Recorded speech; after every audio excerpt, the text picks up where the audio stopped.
So let us talk about clinical approach to gastrointestinal system disorders. The gastrointestinal system may be affected by a number of etiologies, which can include infections, autoimmune causes, neoplastic causes, drugs or toxins, metabolic causes, genetic causes, traumatic causes, and vascular causes, which are rare. All of these etiologies can affect various anatomical parts of the gastrointestinal system. And this can affect the esophagus, causing neuromuscular disorders or motility disorders like achalasia cardia, diffuse esophageal spasm, etc.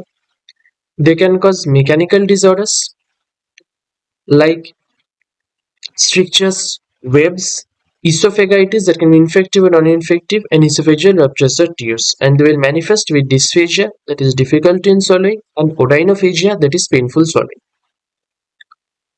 They can affect the stomach and the duodenum, causing gastritis or duodenitis, peptic ulcer, vascular malformations which can include GAVE, that is gastric antral vascular ectasia, Deulefer lesion, and malignancies or benign tumors.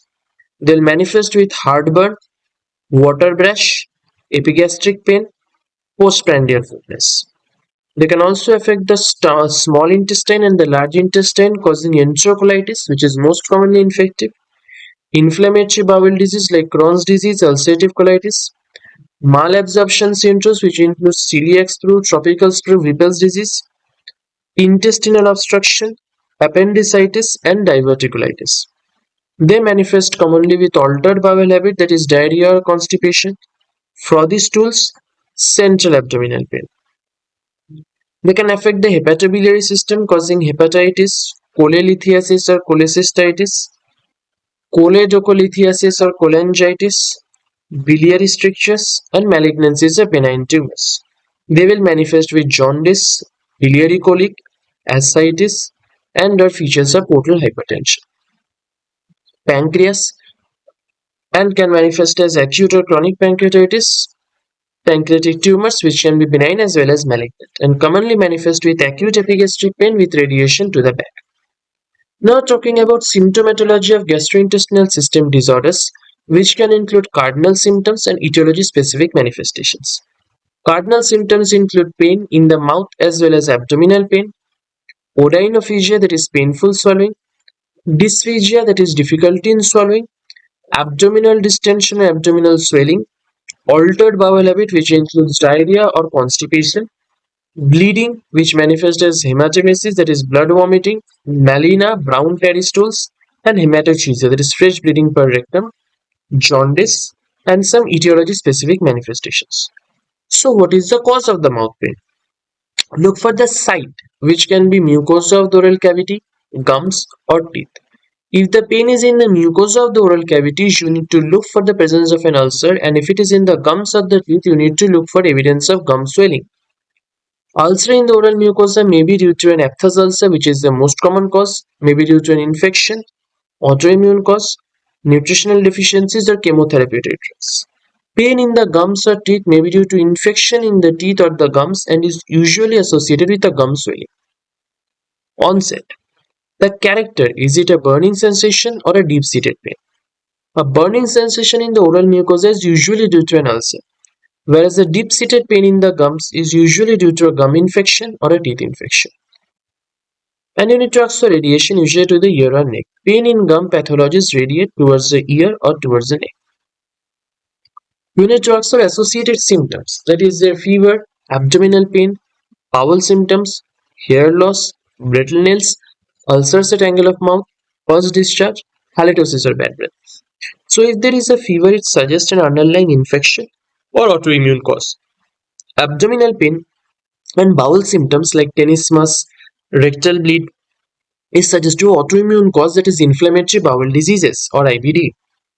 Hair loss, brittle nails, and ulcers at angle of mouth is suggestive of a nutritional deficiency. Pus discharge and halitosis or bad breath is suggestive of an infectious etiology. Timing or duration is to be asked. An exacerbating and relieving factor, especially history of chemotherapeutic drugs, need to be asked for.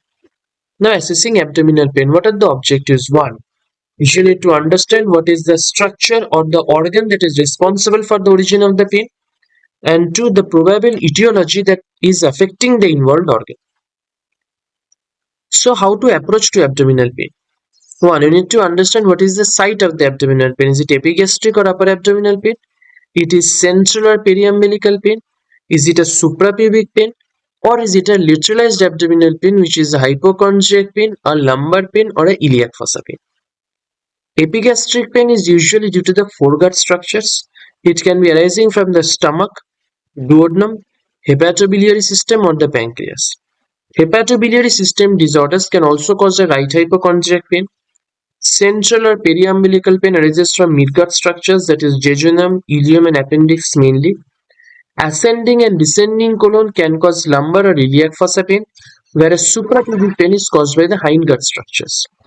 Site of the pain serves as an important guide to the part of the gastrointestinal system involved. Further questions asked are to find out whether it is a elementary, that is a gastrointestinal cause of pain, and to differentiate them from the non-elementary cause of the pain. Onset can be acute or chronic. Certain causes of abdominal pain may only have an acute presentation, whereas certain causes may be a chronic etiology but with an acute presentation. So how to approach to epigastric pain? Epigastric pain may occur due to elementary causes or non-elementary causes. Elementary causes of epigastric pain include peptic ulcer, which can be gastric or duodenal ulcer, biliary colic, as in biliary pathologies like stone strictures, etc., acute pancreatitis, hepatitis, where more commonly the pain occurs in the right hypochondria. Non-elementary causes include myocardial infarction and dissecting aortic aneurysm. So what are the elementary causes of epigastric pain? Peptic ulcer, which can be gastric ulcer, duodenal ulcer, gastritis, GERD, all will have a common presentation here. A peptic ulcer manifests with an epigastric pain and GERD manifests with a burning retrosternal pain. The pain is increased by NSAIDs, alcohol, spicy foods, or stress. The pain will be decreasing or relieved with antacids. If the pain is relieved with food intake, it is suggestive of a duodenal ulcer, and if the pain is aggravated by food intake, it is suggestive of a gastric ulcer. If there is association with water rash and acidic taste in the mouth, it is suggestive of a GERD, a gastroesophageal reflux disease, and the pain is gradual in onset. In biliary colic, there is a colicky pain in the epigastrium and right hypochondrium region which increases with intake of fatty foods. The pain may radiate below the right scapula due to irritation of the right dome of diaphragm, as in acute cholecystitis. It may be associated with jaundice, as in choledocholithiasis, biliary strictures. The pain is rapid in onset and gradually increases over time. If fever is present, it indicates a cholangitis or acute cholecystitis. In acute cholecystitis patients, the Murphy sign is positive. Acute pancreatitis manifests as a sudden onset severe epigastric pain that radiates towards the back and is associated with anorexia, nausea, and vomiting. It is triggered or increased by heavy alcoholic drink and lying supine and is relieved on sitting upright. Hepatitis, which is commonly seen in pathologies like viral hepatitis and liver abscess, there is a right hypochondriac and epigastric pain which is associated with fever, jaundice, and tender hepatomegaly on examination. Now, umbilical or central abdominal pain can have an acute presentation which usually present with signs of peritonitis and chronic presentation which do not have signs of peritonitis. Acute presentation includes acute appendicitis, hollow viscous perforation, intestinal obstruction, enterocolitis. In enterocolitis, there is no signs of peritonitis in acute uncomplicated enterocolitis. The signs of peritonitis include guarding, rigidity, tenderness, and rebound tenderness. So chronic presentation that is without signs of peritonitis is commonly seen in enterocolitis. So the common cause of acute presentation include acute appendicitis, hollow viscous perforation, intestinal obstruction. Acute appendicitis manifests as a central or periumbilical abdominal pain that later shifts to right iliac fossa and is associated with fever, nausea, and vomiting. Hollow viscous perforation manifests as an acute onset severe pain abdomen, and on examination minimal abdominal wall movements are seen in the patient. Bowel sounds are absent on auscultation and there is loss of upper border of liver dullness and percussion. In both acute appendicitis and hollow viscous perforation, peritoneal signs are present. In intestinal obstruction, there is a colicky central abdominal pain and there is non-passage of flatus and feces, that is absolute constipation in the patient. It is associated with nausea and vomiting. On examination, there is increased bowel sound and auscultation. There is abdominal distension, abdominal mass. Peritoneal signs may or may not be present in this scenario. Chronic presentation. The most common cause of central abdominal pain is an enterocolitis. It is associated with diarrhea, vomiting, and fever. Usually, it is due to an underlying infection. Rarely can be caused by autoimmune disease like ulcerative colitis, where it is associated with tenesmus, urgency, bloody diarrhea, or Crohn's disease, where it is associated with watery diarrhea, weight loss, and right iliac fossa pain or tenderness. And hypogastric or suprapubic pain, the causes includes non-elementary causes, which is cystitis, gonadal torsion, and salpingitis or tubal ectopic. Elementary causes of abdominal pain do not occur in this region. So, what are the causes of hypogastric or suprapubic pain? Cystitis, gonadal torsion, and salpingitis or tubal ectopic. Cystitis will manifest with the umbilical and suprapubic pain associated with dysuria, frequency, and urgency. Fever is going to be present. In gonadal torsion, there is a sudden onset severe lower abdominal pain, and if it is a male, the pain also involves the scrotum and is associated with nausea and vomiting. There is a localized tenderness and examination. If there is a salpingitis or tubal ectopic, there is a suprapubic and iliac fossa pain and tenderness. Fever may or may not be present, and the features that are suggestive of rupture ectopic includes a pain that radiates to the shoulder tip or a generalized abdominal pain. Low BP, tachycardia, and peritoneal signs are suggestive of a rupture ectopic. So now approach to the loin pain or a lumbar region pain. They can include elementary causes as well as non-elementary causes. Elementary causes include colitis that involves the ascending or descending colon, and non-elementary causes include renal or ureteric colic as well as renal pain. So elementary causes will include, in elementary causes, that is colitis, it is associated with diarrhea, that may be watery diarrhea or bloody diarrhea, and fever.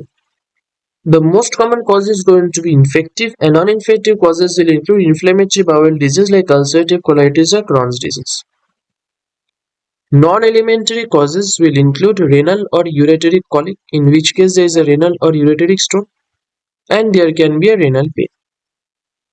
In colic, there is a loin pain that radiates towards the groin, that is the genitalia and the inner thighs. It is triggered by severe dehydration, and the pain is acute in onset and rapidly increasing in severity. Renal pain is a localized loin pain, which if associated with fever is suggestive of a pyelonephritis. If it is associated with loin heaviness, loin mass or weight loss, it is suggestive of renal tumors, and presence of renal angle tenderness is suggestive of pyelonephritis. Now let us talk about approach to iliac fossa pain. The causes of right iliac fossa pain and left iliac fossa pain are different. Causes of right iliac fossa pain includes appendicitis, in which case there may be a right iliac fossa lump, that is an appendicular lump. Ileocolitis, which is commonly seen with Crohn's disease and associated with right iliac fossa lump. Salpingitis or tubal ectopic, and ureteritis. In left iliac fossa pain, there is a diverticulitis that is associated with bleeding per rectum, fever, tenderness and lump. Peritoneal signs may or may not be present. Salpingitis or tubal ectopic, ureteritis, colitis. Now approach to hypochondriac pain. The causes of right hypochondriac pain and left hypochondriac pain are different. Right hypochondriac pain causes include hepatitis, biliary colic, and rare causes, out of which it includes the pleuritic pain that is seen with pleurisy or pleural involvement. The pain increases with coughing and deep inspiration, and an auscultation shows evidence of pleural. So causes of left hypochondriac pain is usually a splenic pain which is associated with heaviness and fever in a patient of splenic abscess, lump in etiologies causing splenomegaly. Peritoneal signs are present in patients of splenic rupture and associated with trauma. Rare causes include gastritis, gastric ulcer, and pleurisy. Now this table summarizes the non-elementary causes of abdominal pain which include myocardial infarction, dissecting aortic aneurysm, acute vertebral collapse, cord compression, pleurisy, herpes zoster, diabetic ketoacidosis, salpingitis or tubal pregnancy, and torsion of testes or ovary. Epigastric pain as a presentation of myocardial infarction is an atypical presentation and is commonly seen in elderly women or diabetic patients. It presents as epigastric pain without a tenderness and a feeling of impending death, anger, anemia. Patient also has breathlessness and sweating, and on examination there is hypotension and cardiac arrhythmias. In dissecting aortic aneurysm, there is a tearing interscapular pain associated with a feeling of impending doom, hypotension, and on examination there is asymmetry of the femoral pulses. History of hypertension and features of Marfan syndrome may be present in the patient. In acute vertebral collapse, there is a lateralized pain that is restricting the movement and tenderness overlying the involved vertebra. Cord compression presents with hyperesthesia at the affected dermatome with a sensory loss below the level of the involved segment. There are spinal cord signs of sensory loss and motor involvement. There is a pain on percussion of the thoracic spine. In herpes zoster, there is a hyperesthesia in a dermatomal distribution, and on examination, there are vesicular rashes along the involved dermatome. In diabetic ketoacidosis, there is a cramping abdominal pain associated with vomiting. The patient presents with tachycardia and a ketotic breath, also called as Kussmaul's breathing, and a fruity odor in the breath. Diabetic ketoacidosis is commonly seen in diabetic patients who are on insulin and have missed their dose of insulin. Salpingitis or tubal pregnancy and torsion of testes or ovary are other non-elementary causes of abdominal pain. And this table summarizes the common presentation in the causes of acute abdomen. The common cases include acute appendicitis, perforated peptic ulcer with peritonitis, acute pancreatitis, ruptured aortic aneurysm, acute mesenteric ischemia, intestinal obstruction, ruptured ectopic pregnancy, and pelvic inflammatory disease, where the findings in the patient history and examination are summarized in the table that is given in this slide.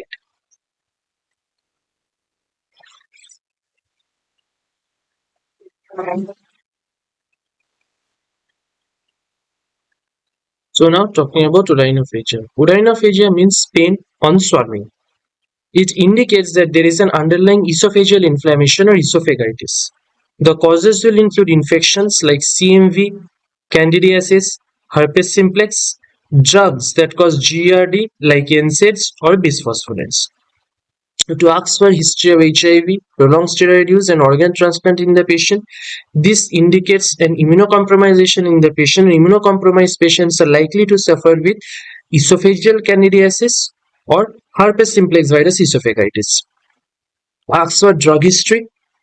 Ask for history suggestive of GERD, that is an epigastric burning sensation, water brash, and acidic taste in the mouth. So here are some endoscopic findings. The one on the left shows whitish plaques in candidal esophagitis, volcano ulcers in the esophagus in herpes simplex esophagitis, and serpiginous ulcers in the esophagus in cytomegalovirus or CMV esophagitis. Next, let us talk about dysphagia, the definition and the causes. Dysphagia means difficulty in swallowing. The patient typically complains that food or drink sticks in the throat while swallowing. It indicates that there is an underlying esophageal disorder. Esophageal disorders that manifest with dysphagia include neuromuscular disorders or motility disorders like achalasia cardia, diffuse esophageal spasm, Jackhammer esophagus, etc., and mechanical disorders like esophageal strictures, webs, esophageal malignancies, etc. So, we need to ask the onset. Is it acute or is it chronic? Acute onset of dysphagia is suggestive of an underlying neuromuscular disorder, and chronic onset is usually suggestive of an underlying mechanical disorder. The nature. Is it intermittent dysphagia or is it a progressive dysphagia? If it is the progressive dysphagia, you need to ask about the duration of the symptoms. Intermittent dysphagia is suggestive of a neuromuscular disorder, whereas progressive dysphagia is suggestive of a mechanical disorder. If there is a short duration of symptoms that is a rapidly progressive in nature, it is suggestive of an underlying malignancy. So you need to ask about the type of food. Is it caused by solids or liquids or both? Predominantly solid dysphagia is suggestive of an underlying mechanical disorder, whereas predominantly liquid dysphagia is suggestive of an underlying neuromuscular disorder. Now, associated symptoms. Is there recurrent nighttime cough and choking, retrosternal constricting pain that mimics MI, heartburn, weight loss? So, if recurrent nighttime cough and choking is present, is suggestive of a neuromuscular disorder, and it occurs due to aspiration of the accumulated food. Retrosternal constricting pain that mimics a myocardial infarction is suggestive of hypermotility disorders like diffuse esophageal spasm. Heartburn, if present, is suggestive of a benign cause of mechanical dysphagia like esophageal webs, whereas weight loss is suggestive of a malignant cause of mechanical dysphagia like esophageal cancers. Now, talking about abdominal distension, what are the causes? The causes of abdominal distension include fluid, as in ascites, flatus, as in intestinal obstruction, feces, as in constipation, fetus, as in pregnancy, and fetal growth, that is malignancies. GI malignancies can cause abdominal distension mainly by intestinal obstruction. Liver malignancies can also cause malignant ascites and result in abdominal distension. And a functional dyspepsia. So what is the cause? You need to ask about the onset. Is it acute? Is it chronic? Acute onset is suggestive of an intestinal obstruction, whereas chronic onset of distension is suggestive of non-obstructive cause. Duration and progression. Associated symptoms like jaundice, hematemesis, altered sensorium, weight loss, breathlessness, non-passage of feces under flatus, pregnancy. So jaundice, hematemesis, altered sensorium and other signs of liver disease is suggestive of an associated ascites. In ascites on examination, there will be shifting dullness and fluid change.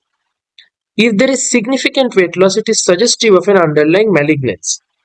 Non-passage of feces under flatus is suggestive of constipation or intestinal obstruction. If there is absolute constipation, that is even non-passage of flatus, indicates an intestinal obstruction. Breathlessness can occur in severe abdominal distension. Pleural effusion if associated with ascites can also result in a breathing discomfort. Also, aggravating and relieving factors need to be asked for. Is it associated with intake of food? If yes, ask about the specific type of food. Because if significant postprandial fullness is present without any abdominal distension, it is suggestive of dyspepsia and further evaluation is necessary to rule out the organic cause.